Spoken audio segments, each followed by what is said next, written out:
Good. Tell me when you guys are getting close. We're ready. We're ready. I think we're Can good. I take another quick Cameras roll. Let's make sure Yeah, check it out, Todd. Todd's happy. You know what Craig said? If I look like me, forget it. He didn't really say that. He said, I don't think so. Looks great to me. Thank you. Very nice. And Mr. Weissler, we are at your disposal. All right. Well, Jeff, pleasure to meet you. Pleasure to meet you Been too. a fan forever. Adam. And congratulations on all this recent output, as it were. What's this period like for you? This must be kind of a fun period to... It's different, I'll say that, because, you know, I hadn't had a record out for quite a long time, as you may know, and like 20 years or something. Yeah. So, you know, I'm a bit slow on the uptake. So I finished both these albums just recently, and there's been a big flurry of activity, especially I've just been over in England, and that was really good fun, and I'm hoping it's going to be good over here too. Yeah. But you say 20 years or so, but you've always been busy. You're always doing something Oh, during yeah. this period of time. Well, the last 3 years I've been working on these two albums, which Yeah. is 6 days a week, you know, for 3 years. So it's a labour of love. It was just something I really wanted to do, those old songs on Long Wave. I just couldn't resist it. And I tell you what, it's been like university to me. It's made me into a much better musician, learning those songs, every single instrument on them, learning how to play all the bits. And that was so much fun in itself, but then, you know, putting all the vocals on, the harmonies, it was really a real learning treat for me. Mm-hmm. I feel much more accomplished now than I did before. That's interesting, because at this point in your career, you don't think you would need that. What is the thrill in still learning and still gaining new musical knowledge at this point? Because those old songs have got wonderful chords, absolutely astonishing words, like brilliant, and the bass parts are always fantastic to play. So it's just a treasure, you know, and a pleasure just to mess with them. Yeah. How difficult in choosing the right songs for this record? Well, it was difficult. You know, I actually made enough for two volumes, really, but you know, I thought that was a bit of a stretch, as it was musically for me. It was hard, but a lot of them were just obvious to me because they were always stuck in my mind from when I was a kid. You know, my dad used to have the radio on 24 hours a day, basically, as far as I remember, and it was radio. It would be the BBC radio, and it would be on long wave. Yeah. And it was that lovely old sound of, you know, nice warm bottom and not much top. Yeah. And I used to love that. You know, you grow to love it, obviously. And now the BBC do actually transmit on long wave on the computer, just so you can check the sound of it. You know, it's the old-fashioned sound. Doesn't sound much different, actually. Now you think about it. But yeah, that was all what that was about. And having this completed, the love for these songs and love for that period of your life must be an exceptionally proud feeling to have these songs. It is. Completed. It's great to have them finished, you know, and you see there's the middle and there's the start and there's the end. And it was, before, it was like, as I was listening to them to start learning them, I thought, will I ever be able to play this stuff? It's like so complicated.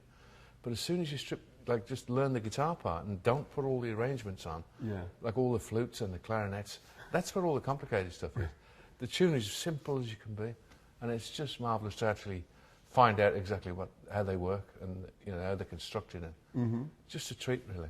And as a listener, some of the best of your output over the years, your original music, is that dichotomy between these great melodies that could be as simple as can be, and then you've added so much to them over the years, or not, but that kind of, like you were just talking about, how much of that has been important to you over the years to kind of blend that? You make it seem seamless, but I know a lot of work goes into that process. Well, yeah, doing arrangements and stuff on the old ELO songs that I wrote, that came sort of along with the tune, really. You know, my tunes are much more, much simpler, I thought, than these old, say, for instance, Richard Rodgers tunes. And I'm not saying I'm anywhere near him, I'm not, sorry about that, if you thought that, but no.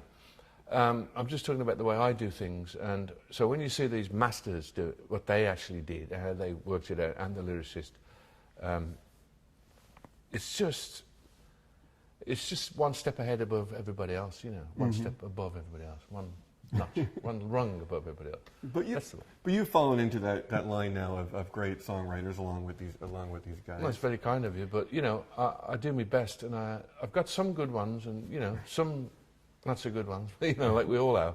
Sure. Like even they have, you know, the real old pros, you know, the brilliant guys that I'm trying to learn from. And yeah, I suppose it's just, I don't see my songs probably as anybody else sees them, you know, because they're always mine. And I go, oh, I wish I got that bit a bit better, you know. Right. Which is the reason I recorded Mr. Blue Sky, the very best of. Because I used to listen to them on the radio, those old ELO songs, and go, I'm not sure. I thought it was better than that, you know, and it obviously wasn't better than that, because that's how it sounded. And I'd listen to them on the radio, you know, if I'm in driving or something, and there comes one, I think, not enough punch, not enough top, you know, it's all clouded over. And one of the reasons for that is basically the way I've actually made the records, which was a bit naughty, but I did it anyway. But it's like, I used to do one 16 track and then 24 track, but you always have to bounce down, because I used so many instruments on those records, different silly bits and good bits, but it filled up so many tracks that I would have to keep bouncing the tracks in on themselves. And so you lose a bit of quality like that, because the top end starts to go as the oxide starts to wear out, and then you can see through the bloody tape. You know, oh God, I think I've maybe overdone this one a bit, you know. Right. So it's just a matter of the technology now having caught up to your vision and your skill at this point. That's exactly it. Yeah. Now I've got 100 tracks to play with, you know, and if I can't get them on there, then pack it in. Right. Right. And obviously, this comes from you still having love for these songs, else this wouldn't be taking place. And how much do these songs still mean to you, for you to put in the work to make these the way you want them? They mean the world to me, obviously, because they're my little pals, you know, that I've had since 40 years at least, these songs. And they mean a lot, and that is why I wasn't particularly happy in the last few years, but just listening to it like that, I wanted to make them with more clarity and more punch, and you know, just to make them feel alive a bit more. And you know, it was a hard thing to do, probably, but I knew them inside out and backwards because I wrote them, and I've been playing them on stage for years, you know, so I did. It was no trouble to play them again and just get them tighter and to sound a bit better. Yeah, so now in hearing this final album, what's that like for you as someone who's lived with these songs for 30, 40 years, some of these things? When I hear them now, I'm pleased with them, and I go, yeah, that's better. And that's what I meant the first time round. We're going to help. Is there a great need now for you to get these songs out? I'm sure you want people now to hear these. It's not just for you personally. You want people to hear it. You know, obviously, as a songwriter, you always want people to hear your songs. Yeah. These songs have been around a long time, and they still get played, and which is amazing to me, because I just thought, you know, if you just get in the charts the first time you do them, you know, wow, I got to number 10, that's great. You know, you think that is all you care about, really, is that you get them out for people to hear them. And of course, if they hear them again for the next 40 years, that's great by me. Yeah. These songs mean so much to so many people. How much input have you gotten from people over the years? I know you're not always out and about doing shows, and people always want to see you play, but in terms of what you hear, in terms of the other artists and fans, it must be just a tremendous outpouring over the decades. I get a lot of compliments. Yeah, I do, actually. And most people say that my music makes them feel up, you know, it gives them a lift, which is, you know, surprising in some ways, and I'm just very glad it does, because I'd rather not bring anybody down to the ground. I'd rather lift them up, you know. Sure. But there is a melancholy to your music as well, and that yearning and that sweetness to your vocals and the songs and the melodies. And Joe, our camera guy, mentioned something like Ticket to the Moon and like The Fall of Xanadu, like that period, these songs. That what do those songs mean to you personally, looking back at some of those kind of yearning, sadder songs in a way? Really, that they've all got a tinge of that, you know, but people always look on the bright side of it, you know, as Eric Idle says, you know, always look on the bright side of life. And they somehow make them to be happy tunes, and I don't know how to answer that, really. I don't know. I don't know. But these are personal songs in a lot of ways. People may not even know the stories behind a lot of these songs, but a lot of these songs are snapshots of your life in some way. Very few, actually. Yeah. Most of them are just, I make them up, you know, okay, what's this about? It's about so-and-so. Sure. And then it's sort of a fiction thing, but then, of course, the things that happen in your life get into the songs, in certain parts of the song, or inspire it, or, you know, literally inspire it. Like Mr. Blue Sky, I was actually in Switzerland, and it was cloudy all the time. I just got there, I'd been there about a week. Yeah. Nothing, didn't see any views at all. And one day, bang, the whole thing wide open, the blue sky and the sunshine and all these mountains going on forever, of course. And it inspired Mr. Blue Sky, so that was a literal inspiration. Do you have inspirations like that on a daily or weekly basis still that you just are dying to get on tape somehow that may stick with you for years before they have the opportunity, or? I don't really get that many inspirations. That was quite a rare one, Mr. Blue Sky, okay. because it was such an obvious thing to happen. Sure. And you know, it just came to me. But it's a lot of sweat involved, you know. It's like they say, you know, 10% inspiration, 90% perspiration. Right, right. And you do have to work at it. Unfortunately, it doesn't come like, oh, aren't I gifted? You know, you've got to work your fingers off sometimes to get it finished and get it really good. You know, it's not easy. I would never say it was easy in a million years. It isn't. It's hard. Sure, but the rewards are plentiful for. The rewards are great, yeah. And when people, like you said, when they come up to me and say, "Oh, I love your music," and it does please me a lot and helps me out in many ways. Sure. That's a fantastic thing, because that wasn't a part of the deal. You know what I mean? It's a wonderful little extra thing that happens. What's the attention like for you? 'Cause you spend so many years behind the scenes on some of the greatest records, along with your own records you've produced, obviously, for Tom Petty and George Harrison and others. Traveling as well. Traveling Wilburys, that you were out there in the front with those guys.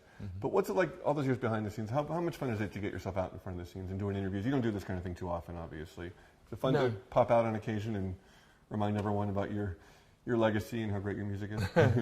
Well, I wouldn't say it was fun exactly, but it's something that I want to do, because I do want people to know that these songs are out there, the new versions, and of course Long Wave, because I'm so proud of Long Wave. It's my favourite record I ever made, I think. Wow, yeah. And I think that's because I don't have to judge the songs.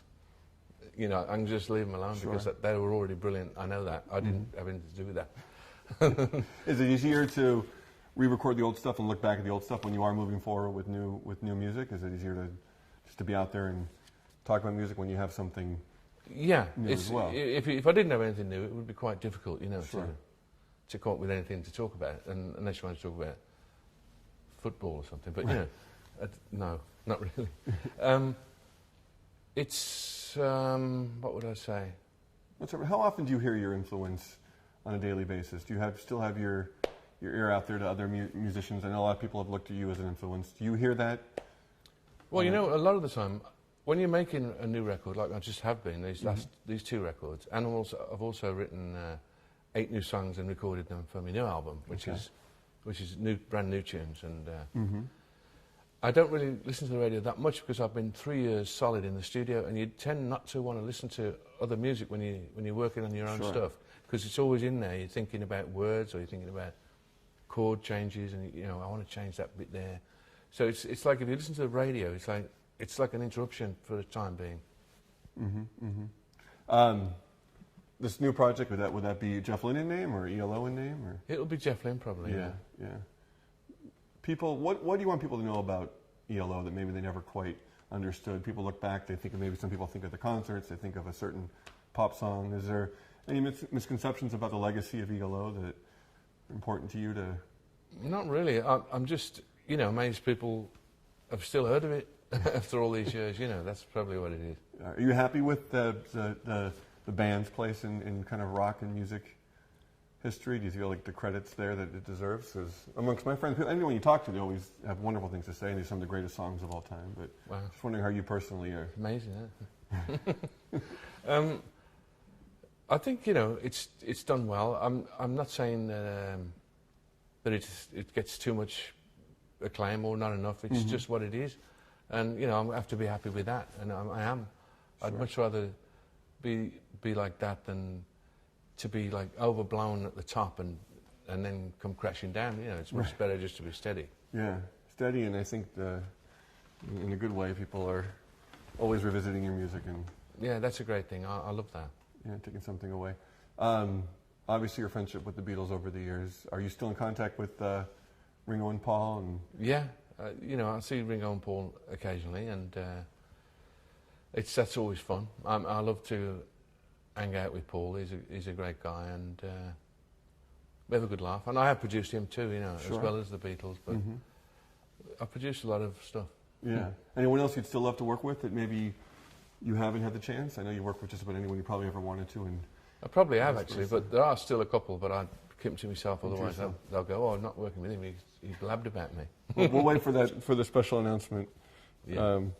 And as far as just the scope of your music over the years, I just wonder just where that, obviously you have this great work ethic, but just that ambition and to go big in so many ways, from the concerts to the scale of the sound, just kind of where that came from when songs like Long Wave are simple in so many ways, and these were the songs you grew up listening to. Where did that grand scope come from and that desire for you? Probably from a bit of classical music. That I used to like classical music at that time a little bit. I still like classical music, of course. But that was really it, really, was just the idea of just having these strings always on it and being part of the group. Nobody had actually tried that, really. They'd tried experiments at it, but never tried doing it all the time. It's bloody difficult and all. It's not the greatest fun you can have, because when you first started out, the technology wasn't very good. There was nothing to use. There was pickups, and the PAs were not very good. So it was difficult. Yeah. And now that people can kind of phony that up in lots of technological ways. Even I could, so I'm not going to bother. Very good. Well, Jeff, congratulations. Thank you, It's Adam. an honor to meet you. Cheers, thanks. Great music. Yeah, I have one for you, Adam, just Yeah. for a personal experience. I actually was playing your album at the time, and my daughter, who just turned 13, happened to hear it. And of course, there's a generation out there that have no idea music passed beyond and exists. So she hears this, and she's enthralled. She asks who it was, and I told her ELO, Electric Light Orchestra, and it sparked an interest in her. Can you speak to the hidden potential of ELO's treasure chest being opened up in the future, and looking back on it, how it plays in a role in history of rock and roll? Can I do that? Yeah, yes, you talk to Adam too. Oh, that's really difficult, that one. Blimey, your kid's got a big question. That's a big... Just how your music is going to wind up influencing or grab interest in a generation that hasn't heard it as something different from what they hear now. Well, my music is sort of, some people know it really well, some people probably don't know it very well at all. And this is the hardest question I've ever had, I'll tell you. But it'll be timeless, and a generation from now, hopefully people will be still hopefully. listening to Well, ELO it's lasted songs. this long, which is, I'm amazed that it's lasted this long. And so I think it will last a bit longer, yeah. I got a feeling it will, because there's certain elements of it, like Mr. Blue Sky, that never seem to go out of fashion. It always becomes popular. And a lot of kids, like my friends' kids and stuff, who are kind of that age, 13 and so, they've started listening to my stuff as well, and that's a great thing, because I would love them to get into it and, just listen to what it was all about. And What it is all about. Songs like Living Thing and Don't Bring Me Down that end up in films, popular films last few years. What's that like for you as an artist to see your music? It's great. You know what I love? It's really silly, but I love those little boxes at the end of the film where it says your name and the who wrote it. Right. The title and who wrote it. I've always wanted one of those. Because I've got gold discs, but I'd never had one of those things at the bottom of a film. Anyway, I got one of those. Well, I got lots of those now, so I'm looking for a new thing. I'm sure you'll come up with it. All right, Jeff. Thanks a lot, Adam. Thank you.